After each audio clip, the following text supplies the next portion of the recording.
Welcome to I Do What I Do, where we explore how and why folks do what they do to forge their path and create fulfilling, squiggly careers.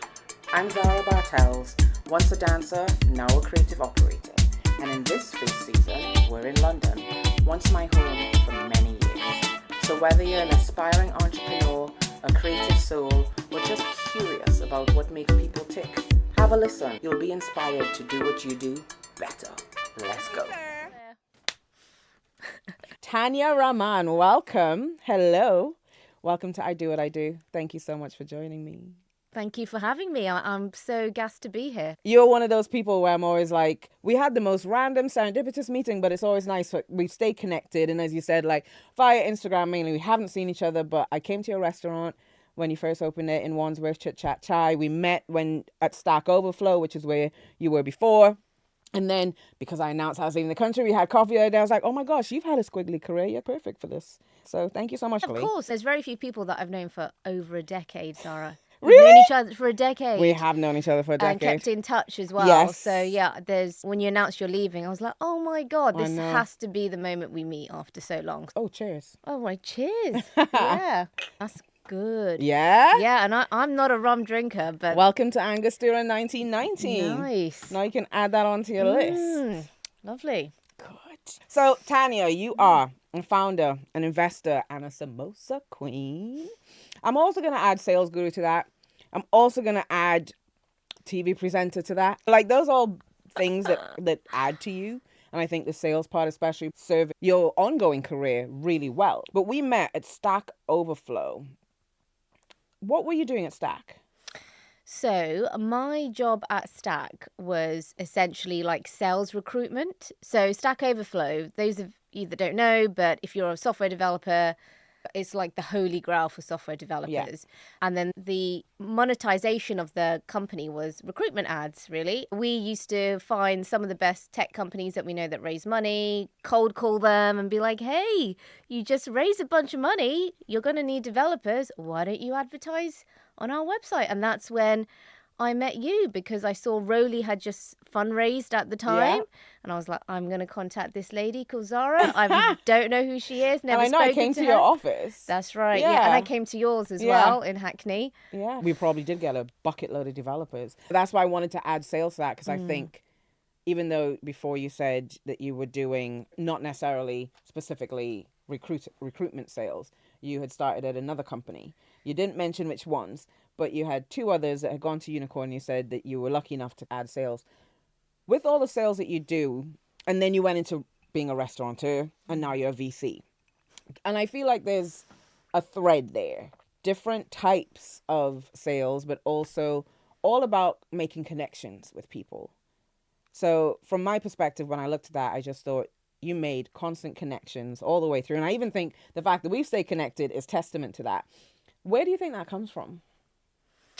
Yeah, great question. You're absolutely right about the sales. I think every career that I've naturally fallen into has had element of sales and human relationship and developing relationships. Sales, most definitely. Restaurants, no more than any other profession. Hospitality, all about relationships and how you make people feel. And then also the current role that I'm doing now, actually people think VCs and investors, they have all the power and they write. Absolutely not. It actually is a sales job, because you want to build a rapport and relationship with founders so they have you on their journey. So where that comes from, I think I've grown up in a very immigrant family. My parents came to this country and my dad couldn't really speak English properly, but the first job he did was open a restaurant in a very tiny village in Andover, which is in Hampshire. And I saw my parents' work ethic 7 days a week, and all they did was build relationships. Like, we were the only ethnic family in a 50-mile radius. So already we're the underdogs, right? Yeah. We're the underdogs. Building relationships is really tough. A lot of people were like, who are these people coming into our village, opening food that is alien to us? So seeing how they spent all their time wanting to ensure that everybody had a very positive experience kind of rubbed off on me, because it's what I saw all day, every day. And it just became second nature. And I knew that whatever career I fell into, like, I'm not going to be a great accountant. It's just not in my nature. No disrespect to accountants, but there's no human element in it. So I'm naturally drawn to like careers or professions where there is a connection, where you could build rapport, and that rapport can last over the years, like it has with you and I. So you were in early Silicon Valley when Old Street was quite buzzy back in the day. I have to admit, now it's all different. It's weird. Every time I go there, I'm like, something's missing. Lots of cocktail bars. Yeah. It's a bit odd, isn't it? Yeah. It is. But so you spent time in Silicon Roundabout, and I called it Silicon Valley, didn't I? You did, yeah. Yeah. Easy mistake to make. Absolutely easy mistake to make. So Silicon Roundabout, which is London's little silicone spot, and you were in 2 companies that ended up getting unicorn status. What are some of the things that you took from those experiences that are positive that continued leading your career? As you know, working in early stage startups, you don't wear one hat. You never get hired for the role that you think you're doing. You do everything, right? You really do. No, that's what it taught me working into early stage companies that became unicorns. It's all hands on deck approach. It's definitely not the kind of environment for people that just want to stay in their lane. You have to be able to navigate up and downs, coming into work one day and understanding actually you have no idea what the day is going to bring, and being able to embrace that. Yeah. Unfortunately, not everybody has that ability to do that, which is fine as well. But yeah, I think working in a startup, if I didn't work at those 2 companies, I would not have started my own business. I think it's really laid the foundation and fabric for me to become a founder myself, really. And you started Chit Chaat Chai, but you'd started doing market stalls before you officially became a restaurateur. Firstly, I assume that you started it because familial, and for me, I always felt like it was your happy place. I could be totally wrong, but it definitely felt like it was out of love more than anything else. So please correct me if I'm wrong with that. But was there anything in particular that made you go, I have to do the jump now, full time, make the leap? Yeah, absolutely. And the ironic thing is, Zara, I hated restaurants when I was growing up because I grew up above, and I couldn't think of anything worse than owning a restaurant when I was a kid. Like, I hated it. I hated the fact. What made you even start then? I know. And I think when I reflect on why I hated it, because I never really got to see my parents because they were working all the time. It was so bloody hard. Everything revolved around it. And I just didn't like the food even. This food isn't even the food we eat at home. So what is this? There's a big disconnect. So I started at Stack, and my role there is meeting incredible founders and employees and companies that have a roll their sleeves up attitude, and that kind of infectious energy just wears off on you. You know, it's just natural. If you're surrounded by it all the time, you are a product of your environment. And after a couple of years at Stack, I was like, you know what, there's got to be more to life. Don't get me wrong, I loved working there. I really reflect, and it is a pivotal part of my life and my career. However, I was like, I want to do more, and I want to be able to look back on my life in 80 years' time, if I make it that far, and be like, you know what, I gave it a go. I gave something a go. And food and restaurants, something that everybody can relate to. Most people love food. I'll be very surprised if there's people out there like I hate restaurants. But at the time, this was like mid 2010s, there wasn't very many new age Indian restaurants. Right. So when I say new age, not the curry houses that you get on like Brick Lane, etc. There was Dishoom. That was probably the only one that stuck out in people's mind. They were doing authentic Indian food. Then when you go to India, you will actually see the food. Yeah.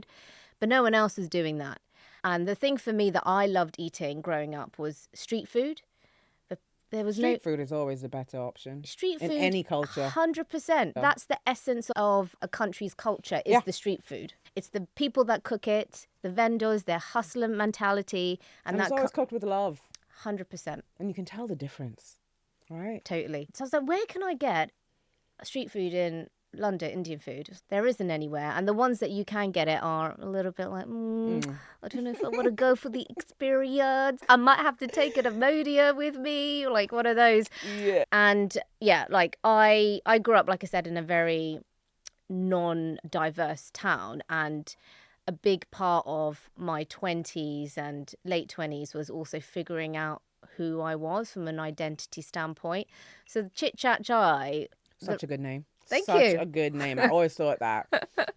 Chit Chaat Chai was, for me, it was actually like a project where I was finding myself and who I am. And because I didn't like anything about being Asian growing up. I hated it. Wow. I hated the food, hated being brown. I hated that I stood out. I just hated it. And then as I hit like my 20s and started to go on that journey, I was like, I bloody love it. I love everything about it. Why have I hated it for so long? But that's because it was othering how you grew up, because you grew up in such a non-diverse place, of course. And as kids, all you want to do is be accepted and be part of something. 100%. And so when you're in a place where you don't see yourself reflected, it's inevitable that you probably dislike it. I take it for granted that I grew up in a space where everyone looks like me, or there's some version of me. And because of the nature of Trinidad, my mother's Indian and Chinese and my dad is black. I got it all covered already. And you do take it for granted. So you open Chit Chaat Chai.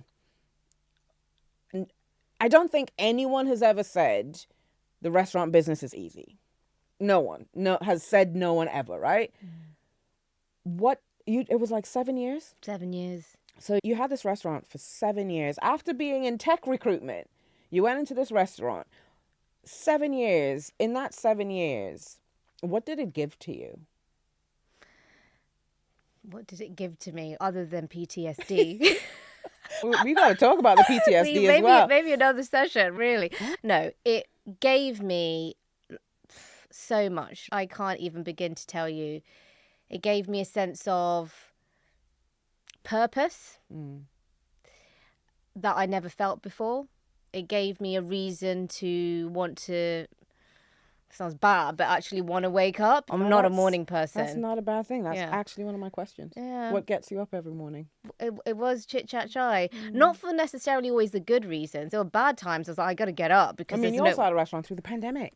Yeah. Oh my gosh, that's a whole different story. I learned a lot about myself more than anything. I learned to be more assertive. I learned to actually put my boundaries in place. I felt like before then I had no boundaries. They were very loose. But working with middle-aged Asian men who... And you're also petite as well. That as well. So you don't even have the physical kind of, Yeah, but I do know. Working in a kitchen will do that. Yeah, definitely. But yeah, I think for me it was the boundary setting really, and not letting people... I had a rough time. It was not easy being a female restaurateur first and foremost. Like, I can name on one hand how many female restaurateurs there are, particularly in a sector, Indian food, where it's incredibly male dominated as well, even more so than the other cuisines. Yeah. Why do you know why that? Yeah, culture. There's certain elements of it. I think a lot of it is culturally. Growing up, I think just the whole, I'm sure you all have this as well, in terms of background, when your parents are, when you go through the school and academic sector, it's what do you want to be when you grow up? No one says I want to own a restaurant. Yeah, everyone's like doctor, accountant, lawyer, right? So it's not a profession that people are encouraged to go into. I think recently entrepreneurship has been, but if you think of entrepreneurship and ask a young or a parent what that means, doesn't mean cooking on a stove, butter chicken on a Friday night, really, is it? It's more, they own a tech company. Yeah, they're going to build an app. Exactly, or something like that. So it was never really encouraged. So I think that is also a big part of it as well. And plus also the fact that it's really bloody hard sector to get into. There's lots of women in it, but women are like the front service section as opposed to back end. So you started with the market stalls, but then you actually had a premises. Yeah. So how did you make that happen? So I guess in London specifically is quite nice actually to see, because you know some of your favourite restaurants. Name me your favourite restaurant. Is it bad if I say Nando's? Does Nando's count? Okay, what is my favourite restaurant? If I had to really think about this, I don't know if I have a favourite restaurant. What about cuisine? Obviously, it's Trinidadian food because we do that really well. Okay, there's got to be a restaurant that I really like. I recently found Three Uncles. I love the name. In Brixton. I think they have somewhere in Liverpool Street or something. And they are a twist on Hong Kong street food. Nice. From what I remember. I could be wrong. I think cuisine-wise, other than Trinidadian cuisine, and our cuisine also encompasses everything. But if I had to do cuisine, I would say it would be dim sum, Chinese, Okay, great. That would be my favorite cuisine. Okay, amazing. I'm trying to think of a Chinese restaurant that started out on a street food, and for the life of me, I can't think. I can't think of one I either. can't think of one now. Which is interesting because I feel like it could be when you think about fried wontons, depending on some dim sum. I feel like it's not street food, but it's easily edible standing up. Got one. Bao. Yeah. Yeah. So Bao, the restaurant, started I out. love a good bao. There you go. That restaurant started out on the markets. Was it? Yeah. So a lot of like really good, reputable street A lot of them food. come from The street food market, because that is your lowest point to entry, Right. lowest MVP. Test the product. Do people like it? Build a brand before you're spending hundreds of thousands of pounds on premises. Exactly. And there's loads of food markets in the city as well to test them out. And so you could do different locations as well. For sure. Exactly. Right. So that was the entry. It was just that's what you people do. But I never expected to get to a restaurant level. So how did the restaurant part happen if you never expected it to? So I was at Stack Overflow and I was like, I'm going to give this a go. I spent £200 to get one of those gazebos. I bought a disabled van for £400 and I was like, this is it. I'm going to give it a go. Thursday night, I'd go to cash and carry, get all the ingredients. Friday night, I'll start peeling the onions. Saturday, 4 a.m, wake up, get to the market for 5, pitch up 10, start cooking, 9 a.m, people come. So I did that for 12 months. Rotate every Saturday, Sunday, different market stalls. Wow. And one day I was like, okay, I'm going to start applying for festivals because festivals, that's good return. And there was a market stall where I'm from called a place called Salisbury. Yeah. And they were doing St. George's Day celebration. And I was like, oh, that's a great time. I'm going to apply for that. It's been great. Loads of people. And then I got an email saying, oh, sorry, we're going to have to reject your application because Indian food isn't English enough for the celebration of St. George's Day.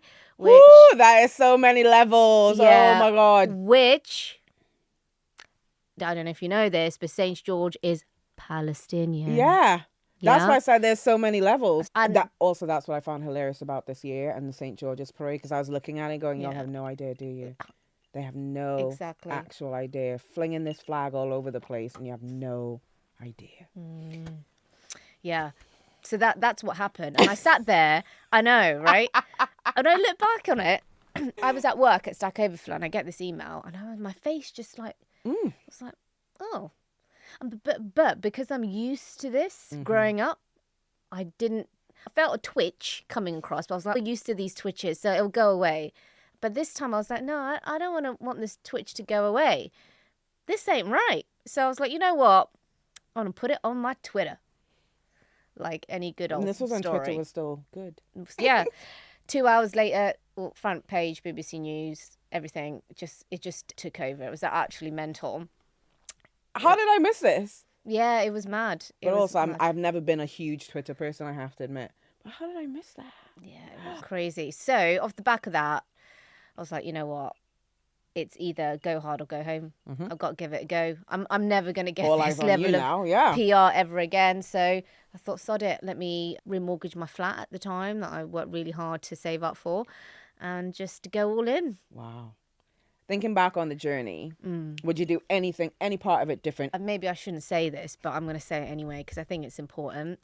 I would choose my business partner carefully because that was probably one of the biggest fuck-ups of my career. Do you want to talk more about that? Yeah, I'm happy to talk about it because I see it now all the time in my current day job where founders get it wrong. They get the relationship wrong and it turns very sour. Yep. And it's the worst kind of divorce you can get as opposed to, worse than a romantic divorce is a business divorce because that stuff stays with you deep. Yeah. And it affects so many other things. Like, I think with the marriage divorce, granted, I've never been married or divorced, so this is all assumptions. I reckon that if you're at that point, it's because there's been something that's hurt you. A business divorce could also just be like, you're shit at doing this. And it might not actually have that kind of emotional thing, but then everyone is very tied to their career. Yeah. And they will take it a ways, even when sometimes, you're like, oh, this is business. That doesn't align. So it adds another layer. It's emotional and business. Yeah, because also when you're founding a business, that is a part of you as well. So if anything happens to that, or it fails, you feel like part of you is failing, fully. right? And that stuff is internal. And it takes years sometimes to process and be like, oh, this thing happened to me. Oh, my business failed. It takes a certain type of person to be able to snap back from that and be like, okay, it's time to move on. How would you choose your business partner better this if you had to do it again? Oh, gosh, yeah. I haven't done it again, though, so I haven't thought about it. But I think about what I wouldn't do is I wouldn't go by recommendations of friends. So I think, or rely on their recommendations, and also ignore my gut. Always gotta go with the gut. Oh my gosh, yeah. Oh, the whole gut analogy is so true. I wish I learnt about it years ago. They should teach that in school. They really should. I was listening to a podcast the other day talking about the actual science and the biomechanisms behind why the gut feeling is a real thing, and the connection between, we know the health connection between gut and brain, but they were talking about why you have a gut feeling and what that does, and it's all connected. Heart, head, and gut are all in this, not ecosystem, what do you call it for your body? I forget, but that thing. They're all connected internally, and there's this whole nervous system. Got you. There's all this whole nervous system connection. That's why, like, the gut feeling is a thing. So you go with your gut feeling. You wouldn't go on friend recommendations, or you might do a bit more digging. So what do you think about that whole, like, founder dating that people have started? I have seen that. What do you think about? Do you think that could be an option? No, I think it's a good option if you want to meet someone that you want to build a business with. However, I'm very cautious about it, because building a business is such a long-term view that you need to take on things, more so than your romantic relationship, let's be honest. I'm probably more committed to building my own company than I am to exactly. And and it's like a facet of your relationship, right? Of also who you are and your identity. And to just allow any old person in that you meet on speed dating, I struggle with that concept. Personally, for me, I think the reason why I made my wrong decisions is because I was very naive. I really wanted something so badly, which was the business, that I was like, anyone would do, that's fine. We'll figure it out. They will figure it out. You're not perfect. I think there's going to be tension, but we'll figure it out. And that's what happened. And I think with these speed dating sessions, a lot of people can fall victim to that. They might come across, they might just pick from the only pool that they meet, as opposed to biding their time and really understanding what they want. It's like another level to recruitment. Yeah. In the same way that when you're recruiting someone, you want to make sure you understand them, but there's connection and there's alignment.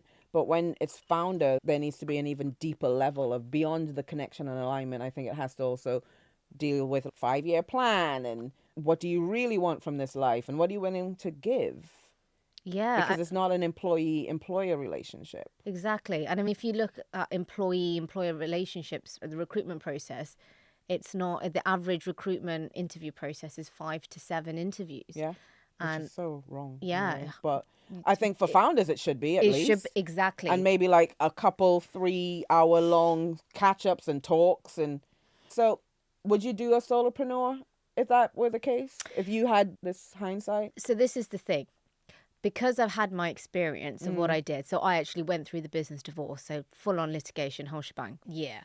Because I went through that and I had the business myself, the next business I will do will not be a solopreneur thing, because it is hard. Yeah, it is hard because your business is your life. And also you need to do life in the process of that, as well as building this thing. And it's hard to do it alone. It's really hard. So I rate anybody out there that is building or hustling or building businesses by themselves. I think when it's creative, it's a lot easier than if you're doing something that's tech-enabled, that is going B2B or direct to that kind of stuff. How did you survive the pandemic? What was your pivot, as everyone had to do? Every time someone says that, I think of Friends. Pivot! Yeah. And you know what? I used to be a Friends fan. For obvious reasons, I'm not now. When you, once again, are a little bit older and you can look at things in hindsight and be like, God damn. The 90s were wild when you think about it. Like, woo! But that was a funny part, though. That was funny, yeah. Wow. I think if you ask anybody if you've seen Friends, I don't think I've met a single person that says no. Yeah. At one point, it might still hold it. It's the most watched syndicated show in the world. Wild. And they're still showing reruns over and over and over. But again, it's like Groundhog Day. Pretty much. I'm sorry. What were we talking about? Yeah. Pivoting. Pivoting, yes. Yeah, pandemic. Pivot. Oh, yeah. Talking about pandemic, doesn't that feel like it was another life ago? 2 years disappeared. I know I started a job and then suddenly it was 4.5 years into the job. And I was like, that whole 2 years just dropped off. And yeah, it feels long ago, but at the same time, it feels just the other day. I know. But I'm glad that I lived through it. Like, I'm glad I experienced it. I also loved lockdown. I hated that people were dying and all of the other social issues that came up. But I absolutely thrived in lockdown. Oh, you and me both. It was I such a loved good it. time. Yeah. But you were working. Proper working. So how did you make this work? So I was really fortunate, actually. So lockdown and the whole pandemic, obviously it hit hospitality worse than any other sector. However, I'd never been busier and then also never been more profitable as a little restaurant in Wandsworth. It was absolutely wild. And it was the first time in those 7 years I had work-life balance. Yeah, I know. It's hilarious. It's the first time because I loved lockdown. When it was announced, I remember exactly. Obviously, there's no one in the restaurant because it was that day. Yeah. It was a Wednesday. I want to say it was a Wednesday. 16th? 16th. It was midweek at some point, and it's eerie. There's one or two people floating around. Deserted streets. Exactly. And then obviously Boris comes on live at Downing Street. Everyone's watching it on their phones in the kitchen. I'm like, what's going on, lads? Got takeaways to make? They're like, oh, Boris has announced a lockdown. I was like, what does that even mean? I don't know what that means. Yeah. No one knew what that meant. What does lockdown That's mean? true. I said, oh, nothing's going to be open. You can't go out, whatever. I was like, okay. I felt relieved. Because you could breathe and I you could could pause. breathe. I felt relieved. I was like, amazing. Amazing. Wow. So I said, all right, guys, obviously you're still going to get paid. Go home. Yeah. Yeah, I don't know. I'll call you, when when we know what's going on, because I don't know what's going on. So 2 days went by, had 2 lovely days off, and what would be like the busiest time of the week. And then I was like, okay, I need to put in a plan now. I can't live like this. Yeah. The guys can't live like to. Exactly. The chefs are like calling me up. What can we do? We're really bored at home. Can't stand being at home for this long because they're used to 16-hour days. Like, all right, just come back in the evenings. We'll do takeaways. That's the only thing we can do, takeaways and pickups. That's it. And that was it. We were open for 4 hours every day. It was just me at the front, 2 chefs. And we were banging out orders like it was busier than any Friday night we would have as full service. And I had a 60-cover restaurant as well. It was great. It was brilliant, actually. This is interesting because I think from someone who wasn't in the service industry, for me, it was like, yeah, I got deliveries. Actually, I have to admit, because I'm high risk because I have sarcoidosis, the government was amazing with me. Were they? Randomly, someone knocked on my door and they dropped a whole bag of food at my door. A whole box of food, like proper. And I ended up showing my friends. I was like, I just got this random box of food. That's amazing. And there was this little card, because you're high risk and we don't even want you to go to the grocery, blah, blah. Then I got priority delivery slots for any grocery store. Because, there was a point when you couldn't. Oh, no. You had to book 2 weeks in advance sometimes. I could book the night before and I could get whatever time I wanted. And it was at a discounted rate. It was pretty cool. And then obviously no one could try to tell me to come outside because I'm like, I can't. See, that's how removed I was from everything. I was in my little oasis flat with my lovely outdoor space, just chilling. In the amazing summer that we had. The amazing summer. Compared to this summer. It was such a good summer. And it was typical, but I'm lucky I have a flat with outdoor space. So I was like, I'm good.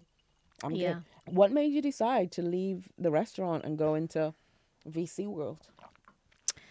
Yeah, obviously pandemic, probably great. I shouldn't say that. But from a restaurant perspective and my work-life balance, it was really good for me. It allowed me to pause. Yeah, I think it allowed a lot of people to pause in life. A lot of people made some life-changing decisions. And I was no different. I made a life-changing decision during that time. Things were great, but I also could see that it's not going to be, it's a short term. The other 6 years, which were great in periods, but in overall it was really challenging. You said PTSD. So yeah, exactly. But also, it's like things are going to get more tough. Brexit was probably worse than the pandemic, actually. Brexit was hard. I could see already there were lots of stock issues as well during the pandemic. Yeah. Rising cost of goods. This industry is not getting any easier for us, right? it's only going to get harder. And I thought, okay, do I want to do this for another 7 years of my life? Because if I do, I have to commit now. And if I commit now, then I'm going to probably have to kiss goodbye to another version of me that could have happened in those 7 years. And that was really like the decision I made. I was like, I think I've given it a good go. Yeah. I've had a great run. I've learnt loads. Yeah. But I think it's time to move on now. And yeah, I decided, I'm going to put the business on the market, see what happens. I got a buyer, literally amazing. I could not believe it. So does Chit Chaat Chai still exist in its form of Chit Chaat Chai, or when it was bought over, did it rebrand or something? So it stayed alive for about a year afterwards. So it did dark kitchens. Mm-hmm. What is a dark kitchen? So a dark kitchen is, let's say you're ordering food on Deliveroo. It's just a kitchen and they'll bang out the food. There's no covers. That's right, yeah. So the whole point is that it's more efficient, doesn't interfere with eating customers, etc., things like that. Nice. Yeah, so it had a dark kitchen. It was still going. But I think my love for it faded a little bit. I think a lot of people came to Chit Chaat Chai for me because I was there. I did. Yeah, yeah. And I made so many amazing friends that started out as customers because they came and you build that relationship, the sales stuff side I was telling you were talking about earlier.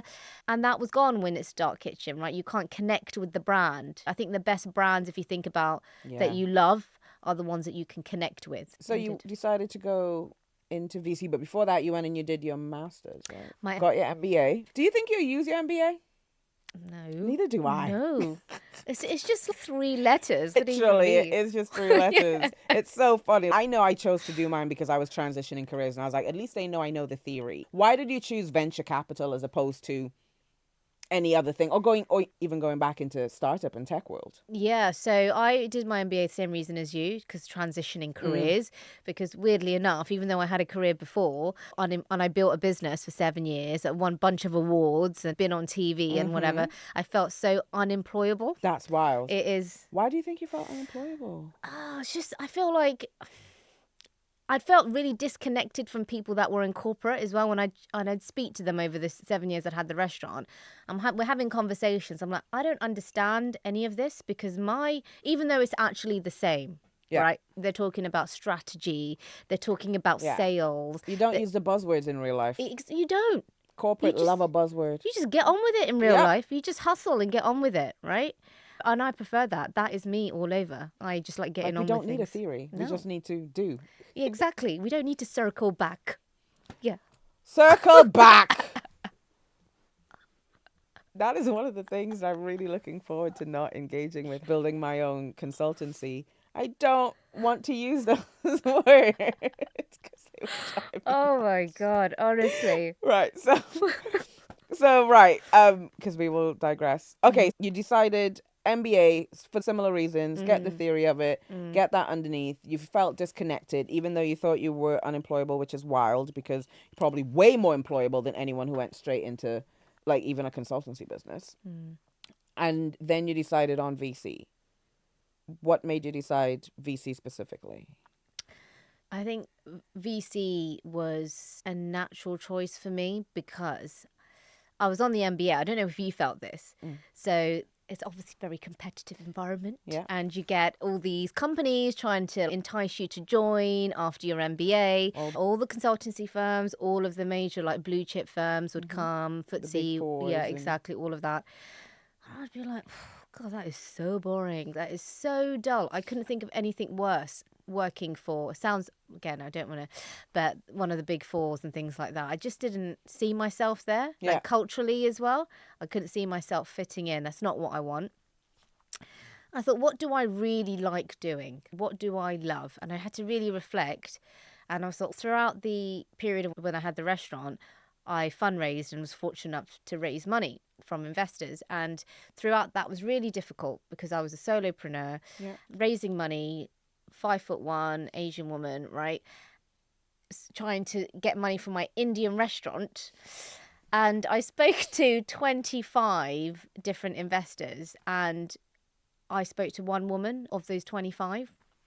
Those stats are crazy when you think about VCs. And VC is venture capital for anyone who may not be in this constant corporate speak as we talk about.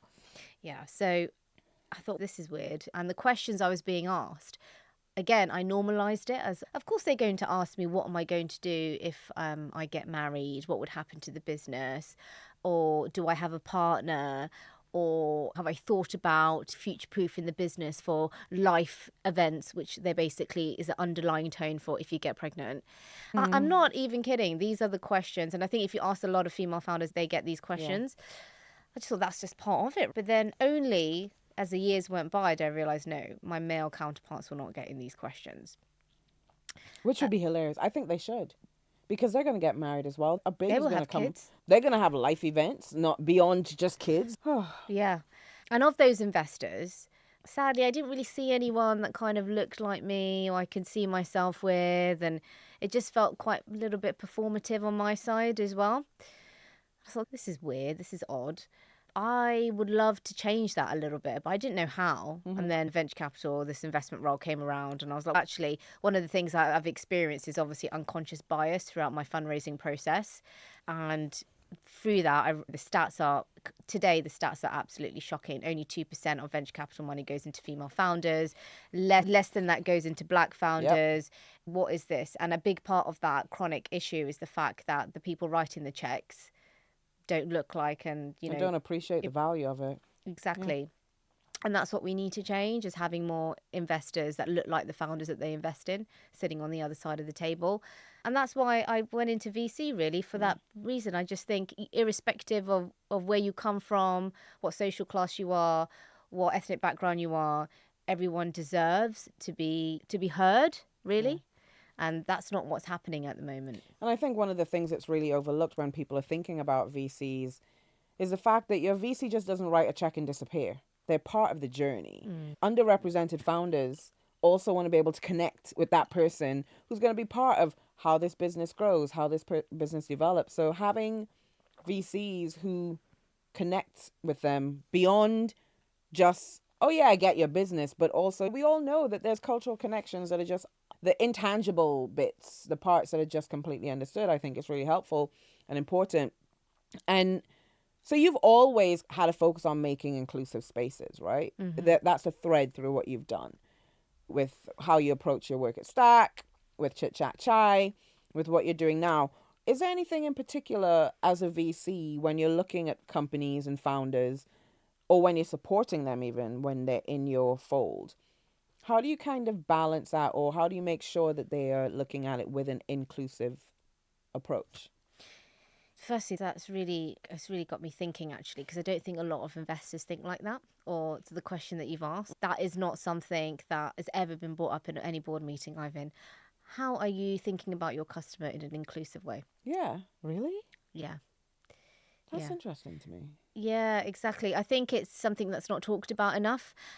And I think if you look at where the whole diversity and inclusion narrative has gone, especially recently because of macroeconomic conditions, it's tailed off, right? Beyond them also just firing all of the teams that they built.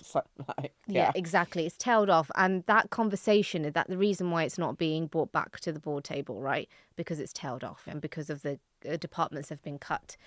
Yeah, you're right. For me, I got into VC and I'm thankful enough, like all of the investments I've made so far have been in either female founders or founders that have come from an underrepresented background. In terms of ensuring, and I think naturally, if you are from that demographic, you will always make sure that your customer profile is naturally inclusive. Yeah. I just think back to when I had the restaurant. If I didn't want to be inclusive, I would have just put hardcore Indian street food on the menu, the spice level that suits your culture, suits the culture, as opposed to being inclusive.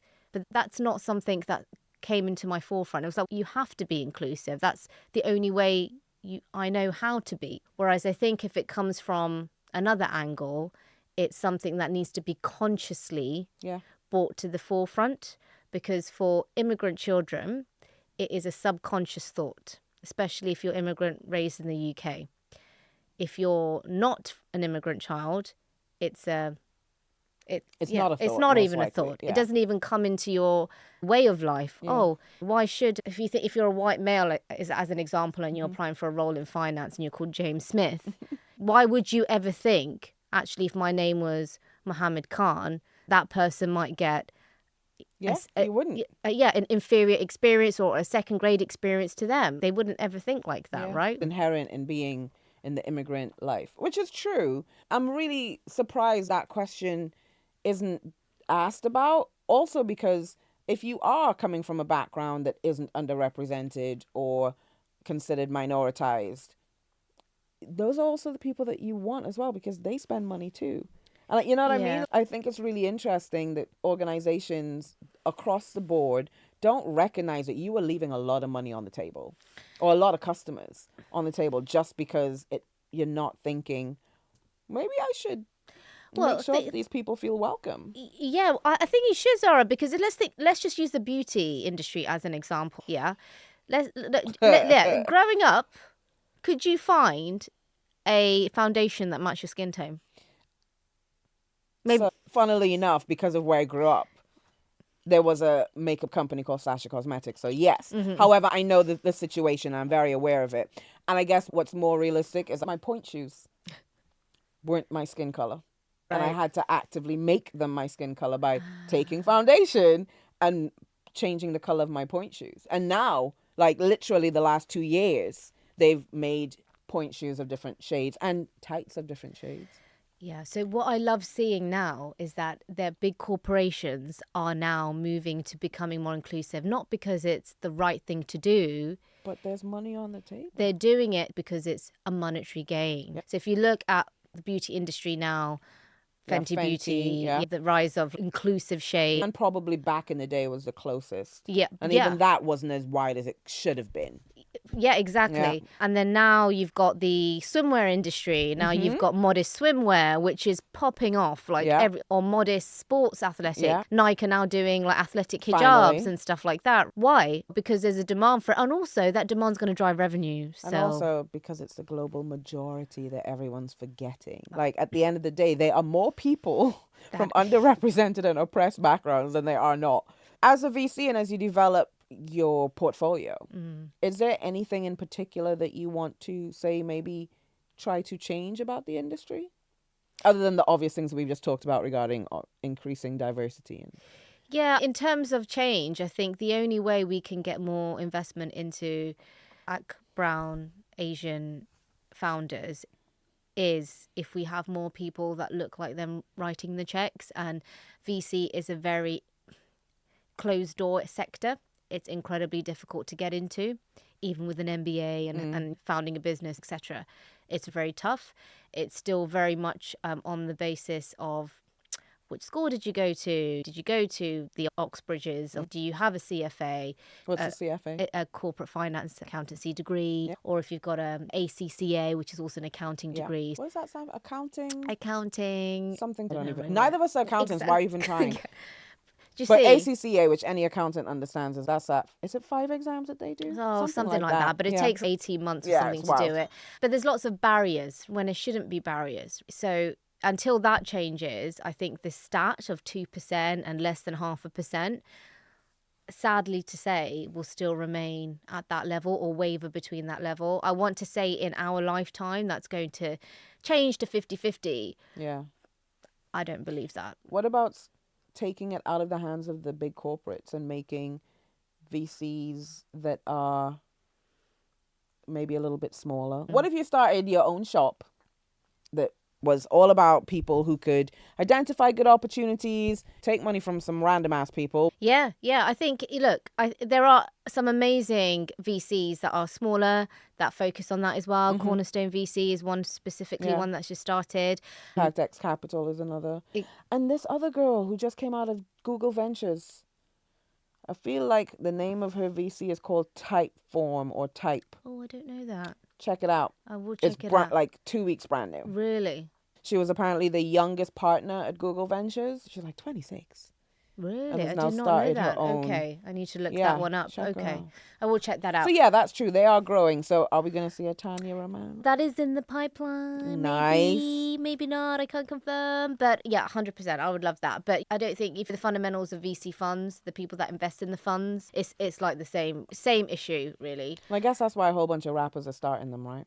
I love that rappers or Serena Williams Serena, fan. She's killing it over there. We need more people like that. The UK does need to up its game on that, actually. Yeah. VC money in the UK compared to the US doesn't even come close. That's true. Just on sheer size of volume population. wise. That's Exactly. true. In your careers, how much do you think is brain versus gut versus grit? Oh, wow. Yeah. What a good one. It's gut and grit for me. Yeah? Yeah, there's hardly little brain going Just get on. the theory in there just the because you can tick the box. Exactly. No, it's all grit and gut for me. Yeah. Like gut is, I think I didn't listen to my gut for a long time, only when I had the business, when I had the restaurants, and I was like, no, stop, pause, reflect. Someone's trying to tell you something, your gut's trying to tell you something, always follow that. Mm-hmm. And grit. You need to have perseverance. For me, my whole life has just been one big climbing up a bloody Mount Everest with no equipment kind of vibe. Yeah. With regards to... No, not with regards. I don't even know I just said that. It's weird.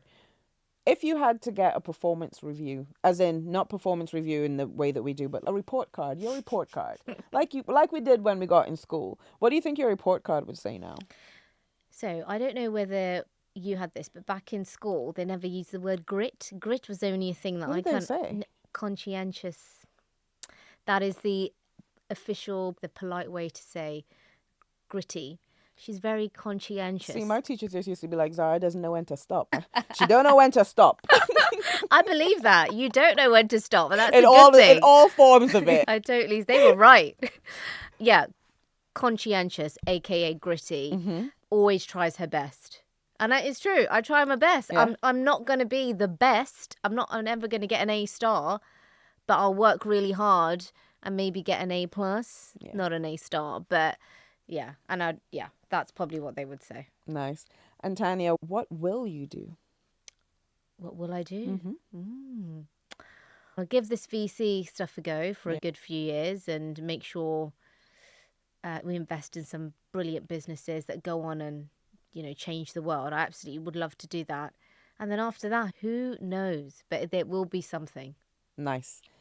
Have you ever heard of Inside the Actor Studio TV show? I haven't. So there's this TV show. The most important part was the host, James Lipton. He would talk to all these actors, like well-known actors, etc. Probably the beginning of what podcasting would be these days. And he always finished with these 10 questions that I love and I think give you an in-depth look into someone in a really simple way. They're not quick fire. You don't have to give me one-word answers, but they're just questions. I call it Lipton Tea Time. And if I had more time or a production assistant, I'd totally get Lipton tea out. But that's for the future seasons. So what's your favorite word? There's this word does it have to be English word? Yeah. Okay, it's in Urdu, and I just learnt it recently. Firstly, before you say the word, tell us where Urdu comes from, where culturally it comes from, and its geographic importance. Sure. So Urdu is people of Pakistan speak Urdu. It's supposed to be one of the most beautiful poetic languages in the world. My partner is ethnically from that part of the world, so I'm learning a few words here and there. And one of them, which I absolutely love, it's called guftagu. Guftagu. Okay. Yeah, it's like you're a pro. What does it mean? It means conversation. So we are having a guftagu. I love right it. Now. Oh, I love it. Yeah. Watch me make it a thing in Trinidad now. When I go back. What's your least favorite word? Oh, my least favorite word is okay. Because okay can mean any. It's just negative, isn't it? I just view it as... It's vague. It's vague. It doesn't add anything. It's, how's your day? Okay. What the hell? I also, for me, okay is my version of fine. And it's funny because when I say fine, people are like, I'm like, no, it's fine. But if I give you okay, then the connotations that people align with fine is what I mean. Yeah. Yeah, it can be used in so many different ways. Like, I'm okay. I'm okay. It's all right to use it if it's like, oh, okay, yeah, I get what you're trying to say, yeah? But if you're asking a question and the response back, the answer back is just okay, that's what I don't like. Yeah, totally. Yeah. What turns you on? Ooh, good food. Easy. What turns you off? What turns me off is people that just have no for an answer. without finding solutions.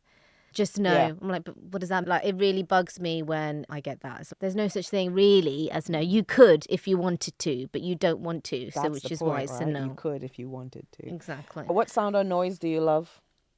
I like the sound of the keys going into my front door and just that turn. It's a bit weird. But I just love that. I'm like, Is it while you're like struggling not to pee yourself? I feel like you got a whole story there. That doesn't happen to you, like literally ever. That would probably actually be the sound I hate, because that's the next question. What sound or noise Do you hate? No, the toilet flushing. Huh. I don't like hearing it. Why? Yeah. I don't... What is it about it, you think? Okay, so if I'm like chilling on the couch, so if Yeah. we're chilling here and I can hear the toilet flushing, I'm like, oh, it's just ruining my chilled The vibe. 'Cause also, it might not be something that's enjoyable. Exactly. Yeah. Yeah. It's excrement at the end of the day, right? It's just waste falling out of you. Yeah, which is natural and normal. I never You'll do thought of it like that, Yeah. though. But yeah, the idea of, that's a good point. What's your favorite curse word? Curse word, God. Oh, God, I don't know if I can say because it's pretty bad. You can spell it if you want, or allude to it. Trust me, I love a good curse word. God, what is my favourite one? Gosh, now I'm really thinking, oh, is it that one or could I be... Oh. Just idiot, fucking idiot. Yeah, you're such a... Or bell end, sometimes I use that a Bell lot. end is a good one. Bell- Do you think that's considered a curse word? It is, if you really think about it. Like, it is a curse word because it's the equivalent of I see you next Dickhead. Tuesday. Yeah. Yeah, it's the same. Oh yeah, it's the other side. It's the others, yeah. True. I'm gonna start adding that to my repertoire. Yeah. And it's a very I British feel like people, thing to say. it is. Yeah. So there's two things, like that is one, actually now when I think about it, that is one of my favorite, like kind of British language things. The other one is taking the mick or taking the piss. Oh, yeah, yeah. I don't know what I love about that, but I do. Yeah. If you've done quite a few, but if you were to do another profession, what would you like to do? Gosh, I don't know. This is the thing that kind of keeps me awake at night. Almost like pressure, self-inflicted pressure. What do I want to do with my life? Probably, you alluded to it earlier, I'll probably do TV presenting, actually. I think you should. I think I enjoy it. It's fun. You get to meet, it's a sales job, really. Yeah. You just meet lovely people like yourself and you just have a chat and it's great and build rapport. Make it happen, man. Let's see. Take the TV show that you're doing now, which we didn't even get to. I'm so sorry. That's all right. Like, you should make that happen. And what about one that you wouldn't do or don't want to do? Well, I've never done it, so I can't say that. But if I reflect on the things that I'm not very good at, it's sitting at my desk and doing spreadsheets and numbers. That scares the living Jesus out of me. Like, I just hate it. So being an accountant is probably not my profession. I get it. Yeah. I think, like, I'm totally on side with that. Yeah. And if heaven were to exist, or wherever your heaven may be, and you're greeted at the pearly gates by whoever is supposed to greet you, what do you wish that they would say? Oh, welcome home, my lovely. Nice. Yeah, That's I like a good that. one. Tania, thank you so very much. I'm Oh, so thank glad we you, got this Sarah. in. It's amazing. I'm looking forward to more and more. And thank you very much, folks, for joining us. And we will see you next time. Have a good one. See ya. That's all, folks, for today's episode of I Do What I Do. Biggest thank you to you for listening and to my guests for sharing their journey. I am Zara Bartels, and a super duper special shout out to the incredible folks that supported me on this creation. Keegan Simon, individual, for my logo and social graphics. Nikolai Labari for my theme music, and Andres Albert for being there and doing all the things while we recorded at TYX Studios in King's Cross, London. Walk good, keep doing what you do. Until next time.